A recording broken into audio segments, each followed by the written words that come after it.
BNR gold and diamonds తరుగు తక్కువ బంగారం ఎక్కువ ఇప్పుడు మన వైజాగ్లో. అనిల్ రావిపూడి గారి గురించి కూడా మాట్లాడదాం సార్. దీనికంటే ముందు నా దగ్గర ఒక ఇంట్రెస్టింగ్ క్వశ్చన్ ఉంది. ఇది సినిమాతో పాటు సమాజానికి కూడా లింక్ అయిన క్వశ్చన్. మీరు ఓపెన్ అవ్వాలి. డీజే టిల్లు, టిల్లు స్క్వేర్ ఈ రెండు కూడా మీకు అద్భుతమైన పేరు తీసుకొచ్చినాయి, స్టార్డమ్ తీసుకొచ్చినాయి. అండ్ సిద్ధు క్యారెక్టర్తో మంచి అనుబంధం కూడా ఉంది, సిద్ధు గారితో కూడా మీకు మంచి అనుబంధం ఉంది. కానీ మురళీధర్ గౌడ్కి రియల్ లైఫ్లో అలా ఉండే పిల్లలంటే, అంటే ఆ టిల్లు లాంటి పిల్లలంటే అస్సలు నచ్చరంట, చాలా కోపం అంట. అలా బిహేవ్ చేసే వాళ్ళని చూస్తే ఇంకా గట్టిగా మాట్లాడంటే చిరాకంట. నేను అంటే సినిమా ఎగ్జాంపుల్గా ఉంది కాబట్టి చెప్తున్నాను, కానీ నన్ను సొసైటీ పరంగా చెప్పండి, బాగా ఇరిటేషన్ అంటే మీకు అలా బిహేవ్ చేస్తే, అంటే బాధ్యత లేకుండా అల్లరి చిల్లర ఎదుగుతుంటే. అంతేగా సార్, అది వాస్తవమే. ఎందుకంటే ప్రతి మనిషికి ఒక బాధ్యత అనేది ఉండాలి, క్రమశిక్షణ అనేది ఉండాలి, తల్లిదండ్రుల పట్ల గౌరవభావం ఉండాలి, పూజ్యభావం ఉండాలి, తన పట్ల తాను, తన జీవితం పట్ల తాను ఒక గమ్యము, ఒక లక్ష్యము అనేది పెట్టుకొని బ్రతకాలి కదా సార్. కదా, అల్లరి చిల్లరగా బ్రతికితే అంటే ఇప్పుడు ఏమైపోయిందంటే సార్, సమాజంలో మన పిల్లల లోపల తమ మీద తామే జాగ్రత్తలు తీసుకోవట్లేదు, వారికి వారే జాగ్రత్తలు తీసుకోవట్లేదు. చిన్న విషయానికి సూసైడ్, చిన్న విషయానికి ఇంట్లోంచి వెళ్ళిపోవడము, చిన్న విషయానికి డిప్రెషన్లోకి వెళ్ళిపోవడం, ఇవి సరి అయినటువంటి అంటే ఇది చాలా పెద్ద సమస్య సార్. ఇది ఒక వాక్యంతోనో ఒక కొన్ని మాటలతోనో దొరికే సమాధానం కాదు ఇది. ఇలా ఇప్పుడు మీకు నాకు నిన్న అంటే ఎంత తెగిస్తున్నారు పిల్లలు అని చెప్పడానికి. చెప్పండి సార్. నిన్న నాకు వాట్సాప్లో ఒక వీడియో వచ్చింది.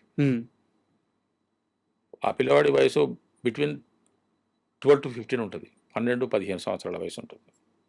రీల్ తీసుకోవడం కోసము రైలు పట్టాల మధ్యలో పడుకున్నాడు. రైలు పట్టాలు ఎట్లుంటాయి కదా, అడ్డంగా ఉంటాయి కదా, అవి వాటి మధ్యలో పడుకున్నాడు సార్. రీలు ఎంత, జీవితం ఎంత. పక్కన ఇంకో పిల్లవాడు వీడియో తీస్తున్నాడు, ట్రైన్ అక్కడి నుంచి వస్తున్నది, ట్రైన్ హారన్ వినగా రేయ్ ట్రైన్ వస్తున్నది అని చెప్పేసి పడుకున్నాడు. ట్రైన్ మీద నుంచి పోయింది, 30-40 బోగీలు పోయి లేచివాడు హాయిగా ఆనందంగా కేరింతలు కొడుతున్నాడు.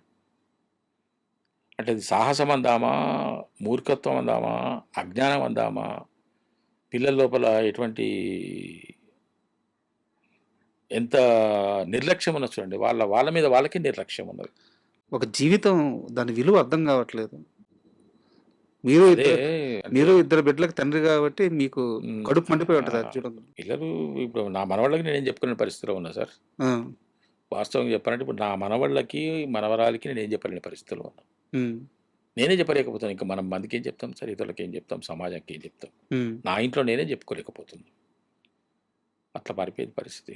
ఏమంటే ఏందో, ఎందుకు వచ్చిన గొడవ. ఇప్పుడు మంచి జరగదు ఎట్లాగూ, ఈ సమాజంలో మంచి అనేది లేనే లేదు, మంచి జరగదు కూడా. మనం మొత్తం కుళ్ళులో బతుకుతున్నాం, దారుణమైన కుళ్ళులో బతుకుతున్నాం. ఇంకా దీన్ని ఉద్ధరించడం అనేది అసంభవం.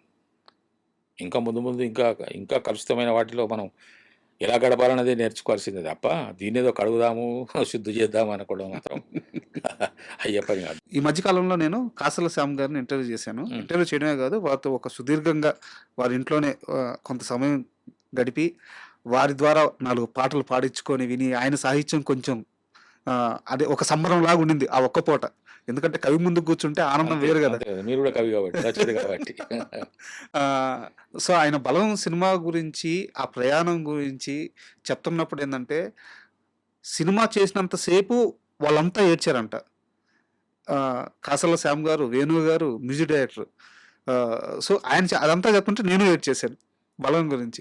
మీ జీవితంలో బలగం పాత్ర అంటే ఆ బలగం సినిమా ఎలా చూస్తారు మీ జీవితంలో?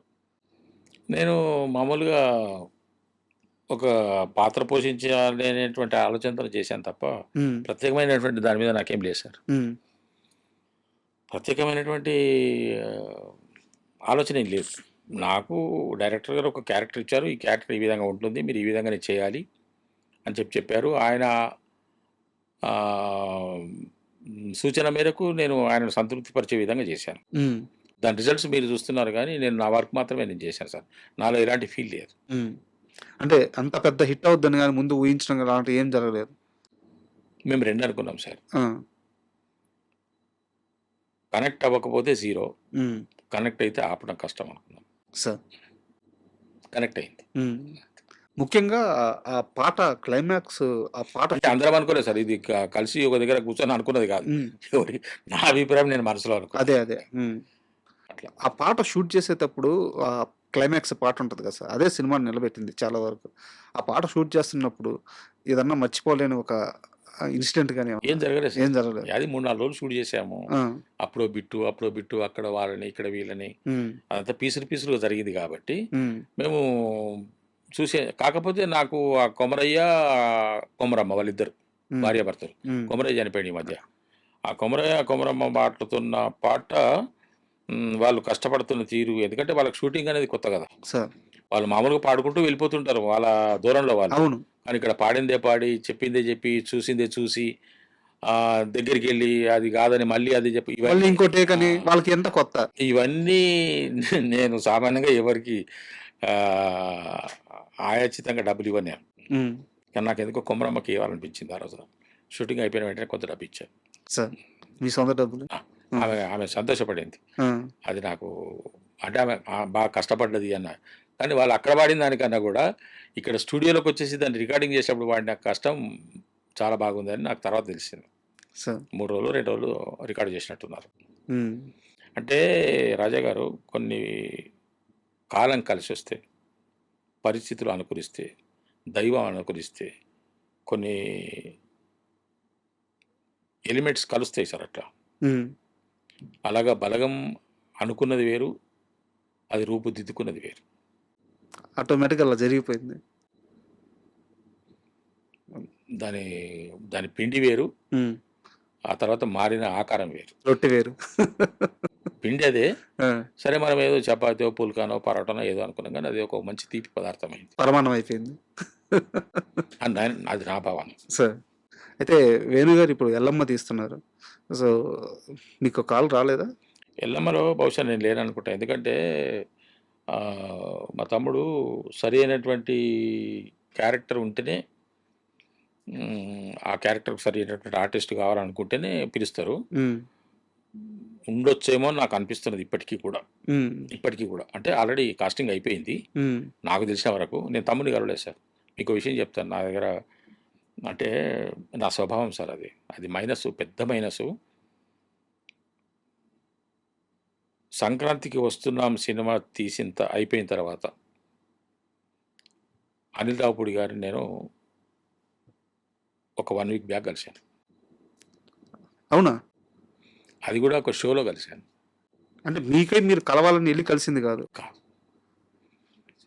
అది చాలా మంది వెళ్తారు, కలుస్తారు, అవును. చేస్తారు, కానీ నాకు అది వెళ్ళటము నాకు ఎందుకో కరెక్ట్ కాదనిపిస్తుంది నా మనసుకి. ఉమ్, నా మనసులో ఉన్నారు వాళ్ళు. వెళ్ళి కలవకపోతే వాళ్ళకి గుర్తుండాలి కదా మనం. అంటే నేను వీక్లీ సార్కి వాట్సాప్లో టచ్లో ఉంటాను. ఉమ్, మా తమ్ముని కూడా కలవలేదు, నేను వేణుని కూడా కలవలేదు. ఉమ్, బలగం సినిమా సక్సెస్ మీట్లు 1-2 జరిగినాయి. ఆ తర్వాత ఒకసారి శ్రీదేవి డ్రామా కంపెనీకి వాళ్ళు మల్లెమాల వాళ్ళు పిలిస్తే ఉమ్, వెళ్ళాను. వెళ్తే తమ్ముడు కనిపించారు అక్కడ. అది తప్ప ఉమ్. నేను మళ్ళీ ఇంతవరకు కలవలేదు వేణుని. అది కూడా ఒక మైనస్ అవుతుందేమో. ఆయన అవుతుందేమో కానీ సార్, నేను దాన్ని మార్చుకోలేకపోతున్నా సార్. మనసు ఉంటుంది నాకు వాళ్ళని కలవాలని, కానీ డిస్టర్బ్ అవుతారేమో అని ఒక బాధ కలుగుతుంది సార్.